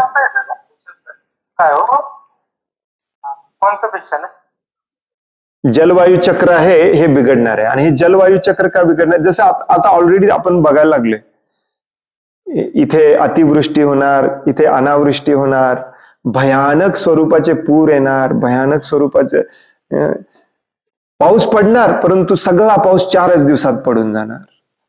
हे असं सगळं सुरू होणार, कारण आपण सगळं उलतापालत केलेली आहे. टेम्परेचर बदललेलं आहे. जेवढं मोठं शहर तेवढे जास्त टेम्परेचर वाढतं, तेवढे एसी चालतात, तेवढे कॉन्क्रिटीकरण होतं. टेम्परेचर 2-4 डिग्रीने वाढलं की जे पाण्याचा साठा कुठे ठेवलेला असतो माहितीये, जगातला सगळा बर्फाच्या स्वरूपात ठेवलेला असतो. हिमालयांवरती, रशियामध्ये, अमेरिकेमध्ये. आणि इथलं टेम्परेचर वाढलं तर ते बर्फाचे साठे पण राहणार नाही, ते सगळं पाणी समुद्रात येणार, समुद्राची पातळी वाढणार, मुंबई जवळजवळ अर्ध पाण्यात जाणार. हे सगळं मी शास्त्रातलं पण सांगत नाही बरं का, हे आजचे मॉडर्न आधुनिक शास्त्रज्ञ लोक कॅल्क्युलेशन करून अगदी सिद्ध केलेलं, प्रूव्ह केलेलं आहे हे सगळं. आणि आपल्याला त्याच्यामध्येच सहभागी व्हायचंय. आपण नावाला जप करतोय, परंतु काम करतोय त्याच कंपनीसाठी जी पर्यावरणाचा ऱ्हास करण्यामध्ये 1 नंबरला आहे. म्हणूनच हे पाप कर्म सोडलं पाहिजे. बऱ्याच आपल्या भक्तांना कळत नाही की जॉब का बदलायचा, जॉब का बंद करायचा, आपली इंडस्ट्री, फॅक्टरी का बंद करायची. कारण आपल्या इतके महापापी कोणी नाही, महापापी ऍक्च्युली. हे सगळं जे घडतंय ना आता पर्यावरणामध्ये, याला कारणीभूत हे सगळे लोक आहेत.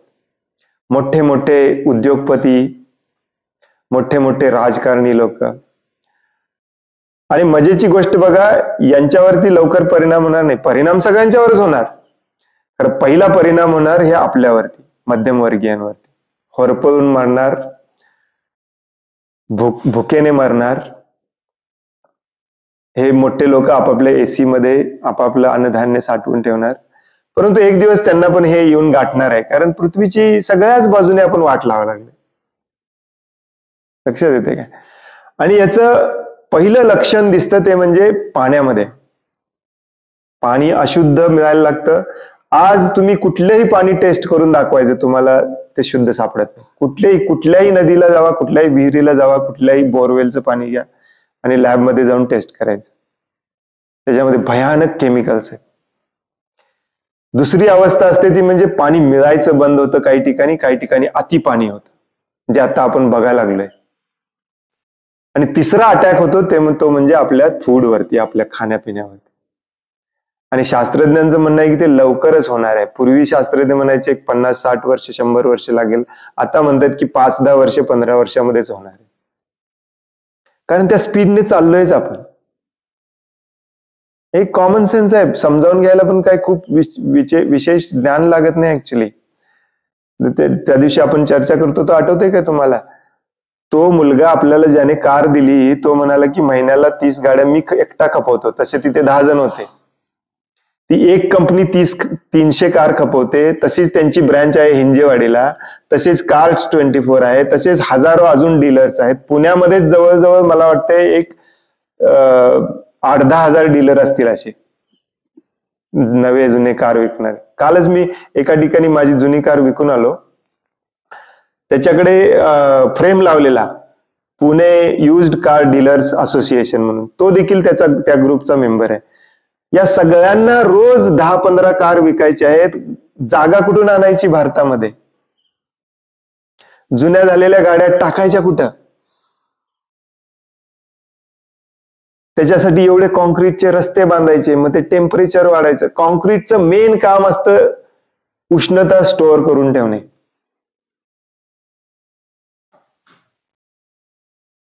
हे सगळं त्याचं कारण आहे. आणि म्हणून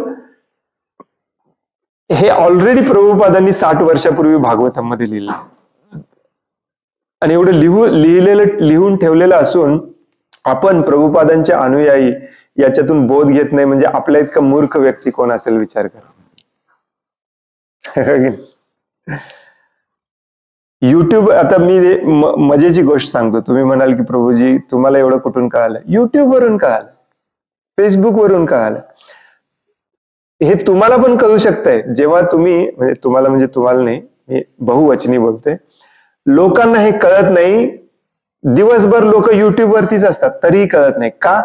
कारण लोकांना फक्त नागड्या उघड्या बायका, सेलिब्रिटीज, शाहरुख खानच्या जीवनात काय झालं, दीपिका पादुकोण काय केली याच्यामध्ये इंटरेस्ट आहे. त्यांना या जगात काय चाललंय याच्यामध्ये इंटरेस्ट नाही. आणि यालाच म्हणतात देहात्मबुद्धी, इंद्रिय तृप्ती. हे सगळं परत अध्यात्माकडे येत. कळलं का?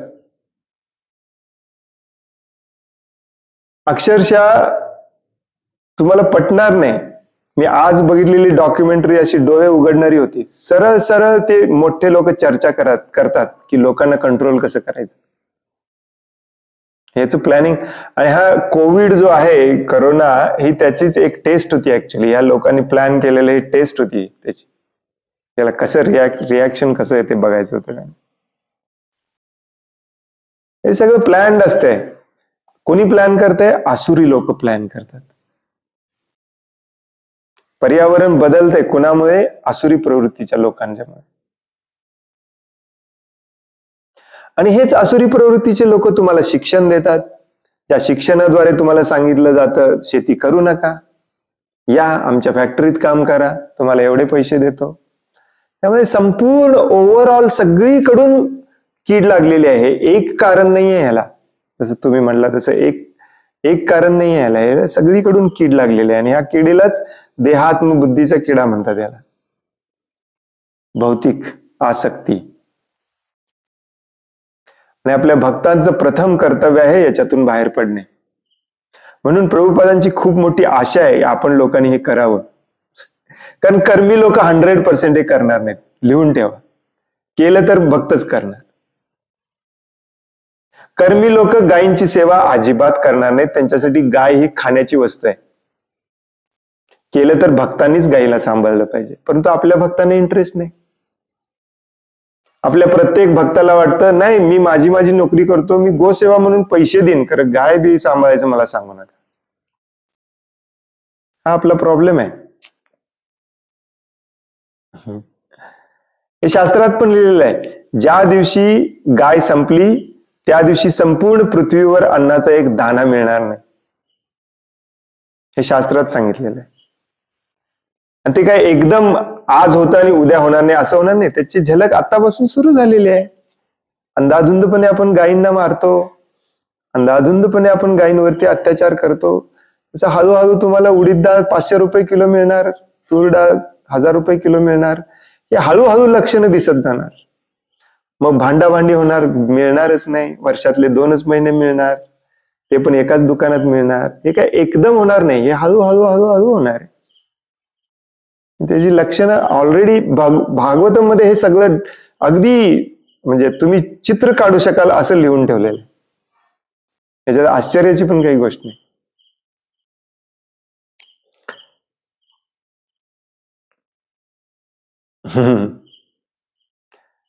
आणि याची सगळी जबाबदारी भक्तांवरती आहे. लवकर जागे होणारे भक्त लवकर शुद्ध होतात. हरे कृष्ण.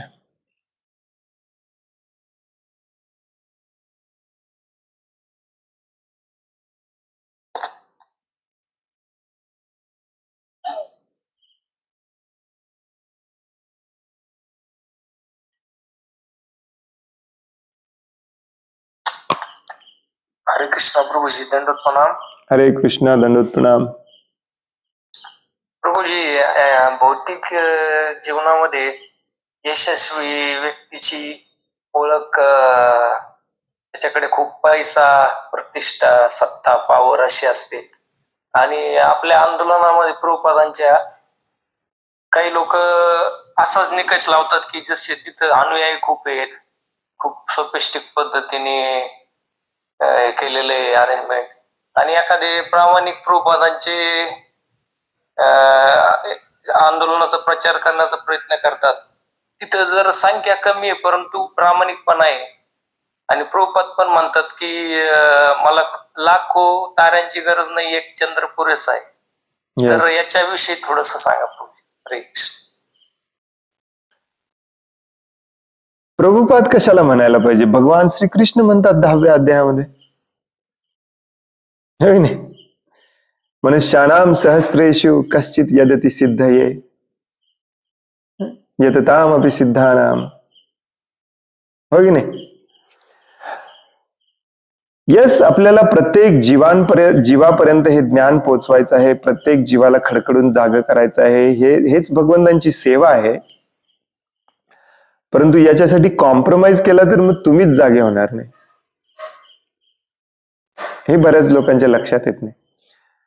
प्रभुपादांचं जे वेदाबेस आहे, प्रभुपादांचे लेक्चर, पुस्तकं सगळं, त्याच्यामध्ये तर तुम्ही सर्च केला, नो कॉम्प्रोमाइज, तुम्हाला कित्येक वेळा सापडेल. प्रभुपाद म्हणतात नो कॉम्प्रोमाइज.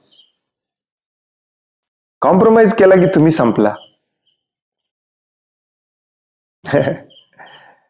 जो भक्तांचं काम काय आहे? नदीच्या बाहेर राहून नदीमध्ये जे वाहत चाललेले आहेत त्यांना हात देणे, त्यांना बाहेर काढणे.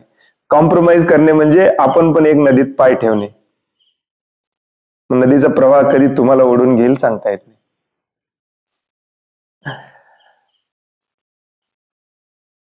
परंतु हे वाढत जाणार, हे देखील भागवतामध्ये सांगितलेलं आहे. भागवतामध्ये हे पण सांगितलेलं आहे की कलियुगामध्ये ब्रह्मचारी लोक स्वच्छ राहणार नाहीत, ग्रहस्थ लोक काय करणार नाहीत, काम करणार नाहीत, भीक मागतील. वानप्रस्थ लोक घर सोडणार नाहीत, संन्यासी लोक पैसे मिळवण्याच्या नादाला लागतील. भागवतामधला श्लोक आहे, प्रभुपादांचं पण वाक्य नव्हे, श्लोक आहे. ते दिसायला लागले ऑलरेडी आपल्याला, नाही. ज्याने श्रील प्रभुपादांचा आश्रय घेतलेला आहे, ज्याने भगवान श्रीकृष्णांचा आश्रय घेतलेला आहे, त्यांनी अशा गोष्टींकडे दुर्लक्ष करणे आणि प्रभुपादांच्या उपदेशांखाली, भगवान श्रीकृष्णांच्या उपदेशांखाली स्वतःला शुद्ध बनवणे, शुद्ध भक्तिमय सेवेमध्ये स्वतःला वाहून घेणे, समर्पण करणे, याच्यावरती लक्ष केंद्रित केलं की मग हे कलियुगाची लक्षणं आपल्याला विचलित करणार नाही. करू दे, लोकांना काय करायचं ते करू दे. बरोबर आहे ना? म्हणूनच भगवंत सांगतात एकांत स्थळी राहणे. काल परवा वाचला आपण. एकांत स्थळी राहणे, विषयी लोकांपासून दूर राहणे. भगवंतांनी भगवद्गीतेमध्ये कुठेच सांगितलेलं नाहीये की भगवा वस्त्र धारण करणाऱ्याच्या जवळ जाऊन राहावा. भगवंतांनी त्याची गुण सांगितलेत. अशा गुणाच्या माणसाच्या जवळ जाऊन राहावा. कारण कलियुगामध्ये बाह्य स्वरूपामध्ये तुम्हाला कोण भक्त दिसणार, कोण भक्त वाटणार नाही.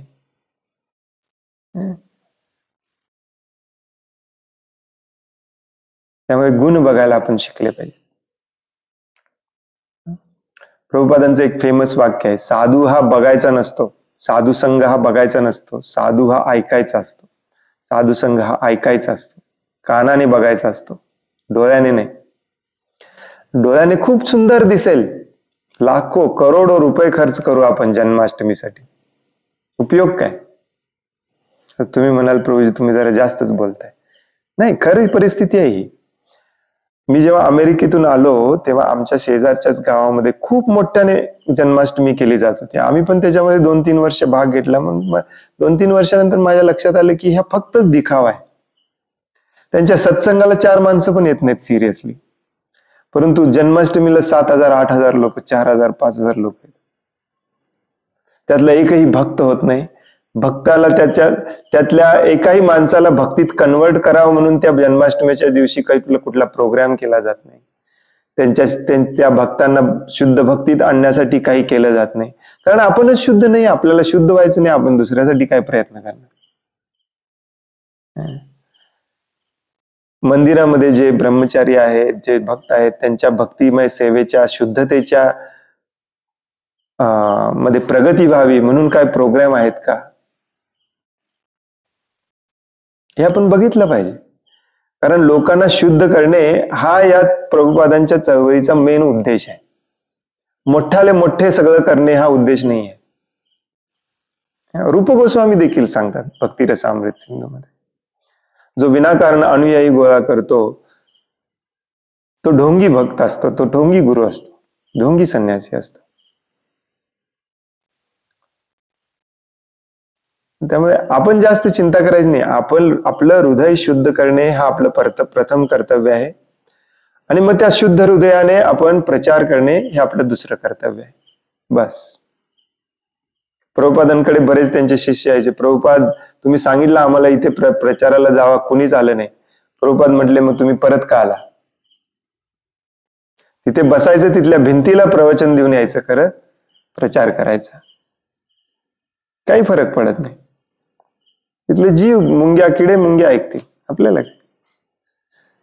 शुद्धता हीच शक्ती आहे.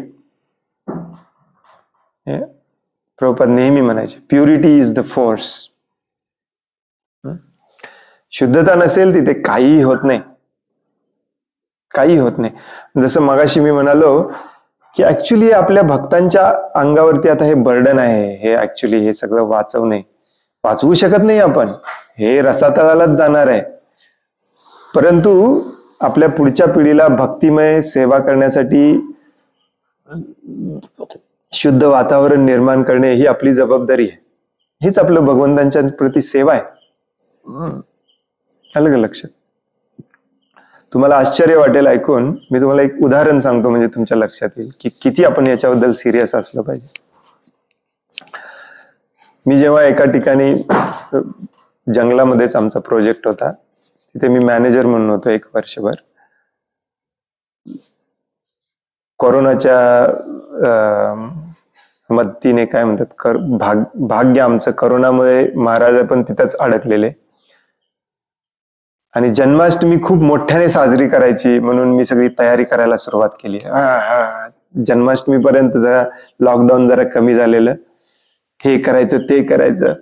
तर मला माहिती होतं की केमिकल वापरलेलं, प्लास्टिक वापरलेलं काही आवडत नाही महाराजांना. कारण आपण शुद्धतेचा प्रचार करतोय, शेतीचा प्रचार करतोय.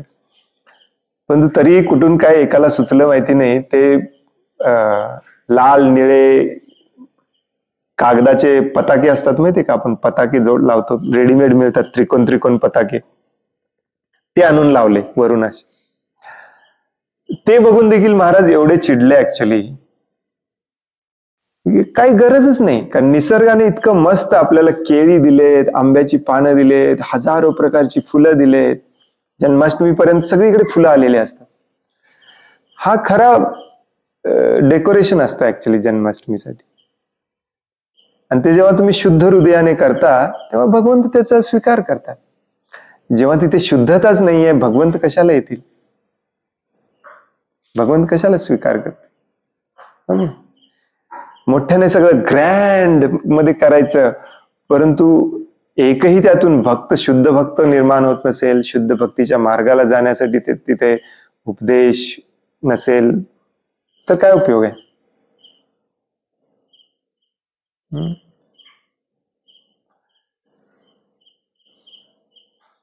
शुद्धता ही शक्ती असते. ऍक्च्युली 4 गोष्टी सांगतात प्रभुपाद. एक म्हण आहे, चायनीज म्हण आहे, प्रभुपाद सांगायची चायनीज म्हण आहे म्हणून. Books are the basis, Prabhupada सांगायचे. पुस्तक हा आपला पाया आहे. What is next Krish? Books are the basis. Utility is the principle. त्या पुस्तकातलं आचरण करणे हे आपलं तत्वज्ञान आहे. आणि preaching is what? Essence or something like that. आणि शेवटचं वाक्य आहे प्युरिटी इज द फोर्स. परंतु जिथे शुद्धता आहे तिथेच हे सगळं चालू राहतं, नाहीतर कुठे काही त्यात चालत नाही. Purity is the force. त्यामुळे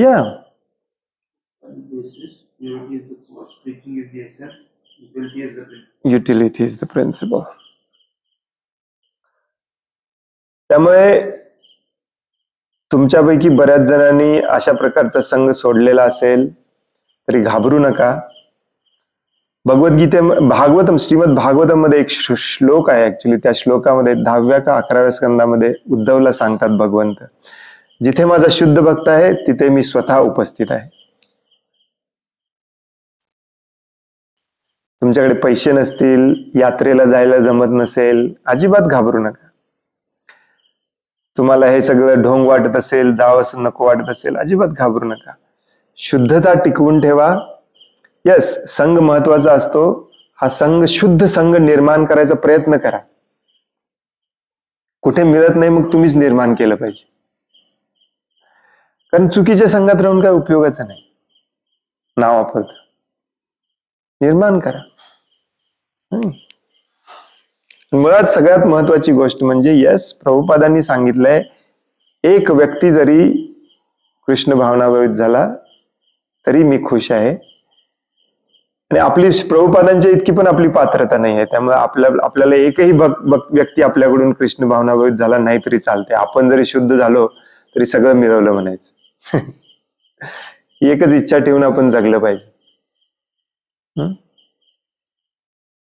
भगवंतांवर विश्वास ठेवा. भगवंत आहेत. कालच मी खूप छान एक क्लिप बघत होतो, अगदी ब्लॅक अँड व्हाईट पूर्वीचा, विसरलो मी. ती मुलगी येते आपल्या बाबाकडे, सगळे वारीला चाललेत, आषाढ एकादशीला वारीला चाललेत. बाबा आपण नाही जायचं का? बाबा म्हणतात, अरे आपली शेती आहे आणि या शेताचा मालक पांडुरंग आहे, तो नाराज होईल मी शेती सोडून गेलो तर. सावता माळी म्हणतो, मी जर सोडून गेलो तर या शेतीचा मालक नाराज होईल, त्यामुळे मी नाही सोडून जाऊ शकत. भगवंत त्याच्यासाठी येतात, का नाही येणार?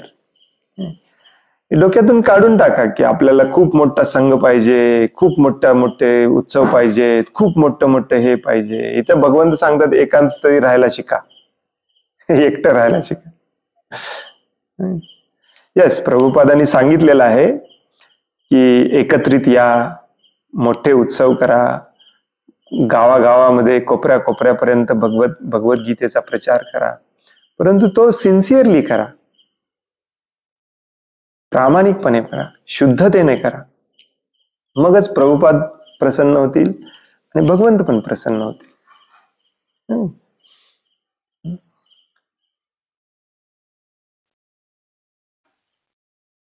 सगळ्यात डेंजरस असतं ते म्हणजे प्रतिष्ठेची इच्छा.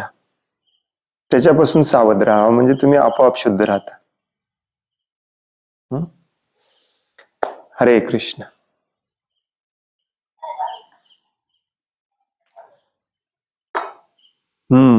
खूप खूप धन्यवाद.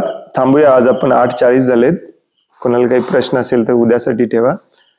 वांछा कल्पतरुभयश्च कृपा सिंधुभ्य एव च पतितानां पावनेभ्यो वैष्णवेभ्यो नमो नमः. अनंत कोटि वैष्णव वृंद की जय. वैष्णव ठाकुर शिल प्रभुपाद की जय. भगवद गीता जशी आहे तशी की जय. हरे कृष्ण. हरे कृष्ण.